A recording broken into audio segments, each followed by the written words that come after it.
شروع اللہ کے نام سے جو بڑا مہربان نہایت رحم والا ہے۔ الف لام میم را۔ اے محمد صلی اللہ علیہ وآلہ وسلم، یہ کتاب الہی کی آیتیں ہیں اور جو تمہارے پروردگار کی طرف سے تم پر نازل ہوا ہے حق ہے، لیکن اکثر لوگ ایمان نہیں لاتے۔ خدا وہی تو ہے جس نے ستونوں کے بغیر آسمان جیسا کہ تم دیکھتے ہو اتنے اونچے بنائے، پھر عرش پر جا ٹھہرا اور سورج اور چاند کو کام میں لگا دیا، ہر ایک میعاد معین تک گردش کر رہا ہے۔ وہی دنیا کے کاموں کا انتظام کرتا ہے، اس طرح وہ اپنی آیتیں کھول کھول کر بیان کرتا ہے کہ تم اپنے پروردگار کے روبرو جانے کا یقین کرو۔ اور وہ وہی ہے جس نے زمین کو پھیلایا اور اس میں پہاڑ اور دریا پیدا کیے اور ہر طرح کے میووں کی دو دو قسمیں بنائیں۔ وہی رات کو دن کا لباس پہناتا ہے، غور کرنے والوں کے لیے اس میں بہت سی نشانیاں ہیں۔ اور زمین میں کئی طرح کے قطعات ہیں ایک دوسرے سے ملے ہوئے، اور انگور کے باغ اور کھیتی اور کھجور کے درخت، بعض کی بہت سی شاخیں ہیں اور بعض کی اتنی نہیں ہوتی، باوجود کہ پانی سب کو ایک ہی ملتا ہے۔ اور ہم بعض میووں کو بعض پر لذت میں فضیلت دیتے ہیں، اور اس میں سمجھنے والوں کے لیے بہت سی نشانیاں ہیں۔ اگر تم عجیب بات سننی چاہو تو کافروں کا یہ کہنا عجیب ہے کہ جب ہم مر کر مٹی ہو جائیں گے تو کیا از سر نو پیدا ہوں گے؟ یہی لوگ ہیں جو اپنے پروردگار سے منکر ہوئے ہیں، اور یہی ہیں جن کی گردنوں میں طوق ہوں گے، اور یہی اہل دوزخ ہیں کہ ہمیشہ اس میں جلتے رہیں گے۔ اور یہ لوگ بھلائی سے پہلے تم سے برائی کے جلد خواستگار یعنی طالب عذاب ہیں، حالانکہ ان سے پہلے عذاب واقع ہو چکے ہیں۔ اور تمہارا پروردگار لوگوں کو باوجود ان کی بے انصافیوں کے معاف کرنے والا ہے، اور بے شک تمہارا پروردگار سخت عذاب دینے والا ہے۔ اور کافر لوگ کہتے ہیں کہ اس پیغمبر پر اس کے پروردگار کی طرف سے کوئی نشانی نازل نہیں ہوئی، سو اے محمد صلی اللہ علیہ وآلہ وسلم، تم تو صرف ہدایت کرنے والے ہو، اور ہر ایک قوم کے لیے رہنما ہوا کرتا ہے۔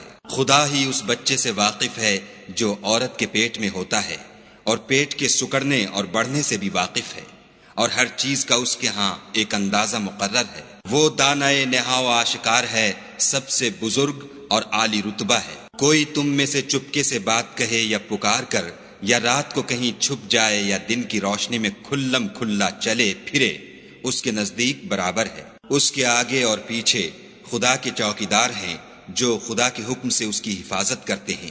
خدا اس نعمت کو جو کسی قوم کو حاصل ہے نہیں بدلتا جب تک کہ وہ اپنی حالت کو نہ بدلے، اور جب خدا کسی قوم کے ساتھ برائی کا ارادہ کرتا ہے تو پھر وہ پھر نہیں سکتی، اور خدا کے سوا ان کا کوئی مددگار نہیں ہوتا۔ اور وہی تو ہے جو تم کو ڈرانے اور امید دلانے کے لیے بجلی دکھاتا اور بھاری بھاری بادل پیدا کرتا ہے، اور رعد اور فرشتے سب اس کے خوف سے اس کی تسبیح و تحمید کرتے رہتے ہیں۔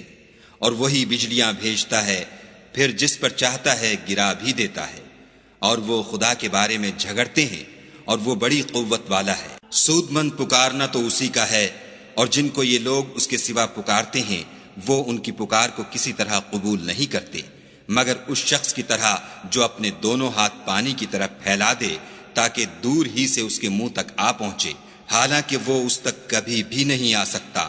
اور اسی طرح کافروں کی پکار بیکار ہے۔ اور جتنی مخلوقات آسمانوں اور زمین میں ہے، خوشی سے یا زبردستی سے خدا کے آگے سجدہ کرتی ہے، اور ان کے سائے بھی صبح و شام سجدے کرتے ہیں۔ ان سے پوچھو کہ آسمانوں اور زمین کا پروردگار کون ہے؟ تم ہی ان کی طرف سے کہہ دو کہ خدا۔ پھر ان سے کہو کہ تم نے خدا کو چھوڑ کر ایسے لوگوں کو کیوں کارساز بنایا ہے جو خود اپنے نفع و نقصان کا بھی اختیار نہیں رکھتے؟ یہ بھی پوچھو کیا اندھا اور آنکھوں والا برابر ہے، یا اندھیرا اور اجالا برابر ہو سکتا ہے؟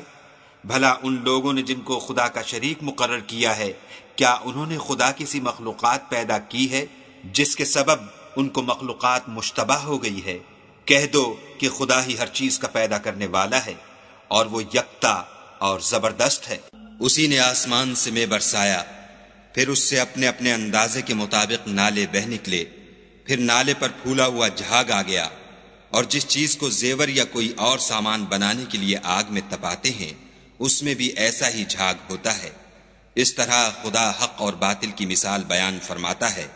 سو جھاگ تو سوکھ کر زائل ہو جاتا ہے، اور پانی جو لوگوں کو فائدہ پہنچاتا ہے وہ زمین میں ٹھہرا رہتا ہے۔ اس طرح خدا صحیح اور غلط کی مثالیں بیان فرماتا ہے تاکہ تم سمجھو۔ جن لوگوں نے خدا کے حکم کو قبول کیا ان کی حالت بہت بہتر ہوگی، اور جنہوں نے اس کو قبول نہ کیا، اگر روئے زمین کے سب خزانے ان کے اختیار میں ہوں تو وہ سب کے سب اور ان کے ساتھ اتنے ہی اور نجات کے بدلے میں صرف کر ڈالیں، مگر نجات کہاں؟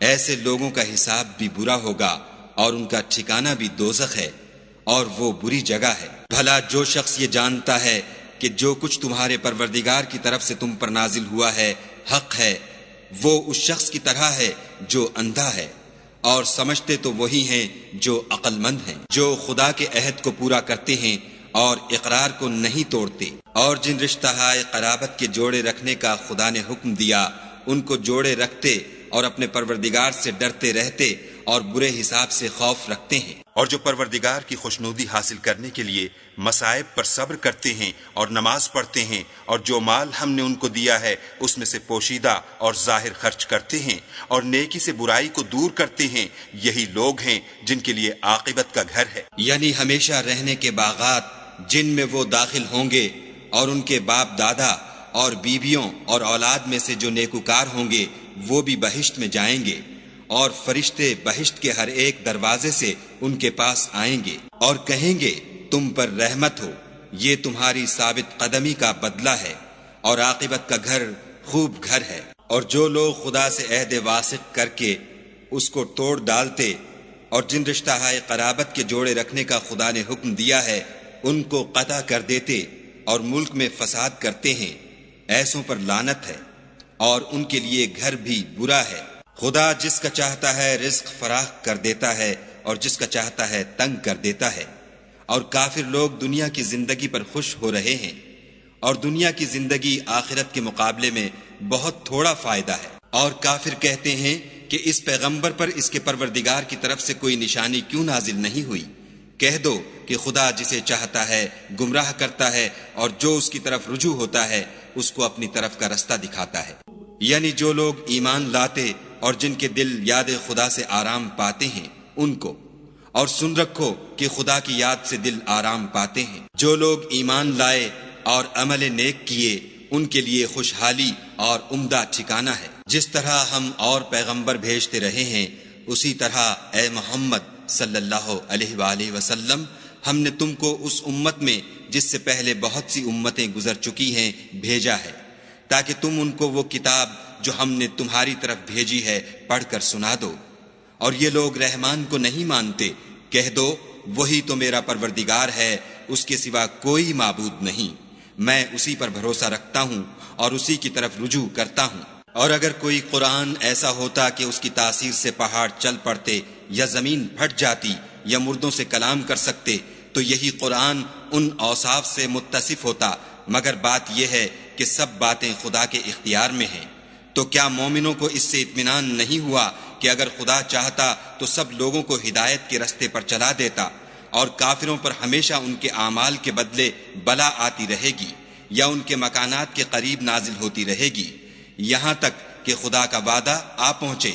بے شک خدا وعدہ خلاف نہیں کرتا۔ اور تم سے پہلے بھی رسولوں کے ساتھ تمسخر ہوتے رہے ہیں، تو ہم نے کافروں کو مہلت دی پھر پکڑ لیا، سو دیکھ لو کہ ہمارا عذاب کیسا تھا۔ تو کیا جو خدا ہر متنفس کے اعمال کا نگراں و نگہبان ہے وہ بتوں کی طرح بے علم و بے خبر ہو سکتا ہے؟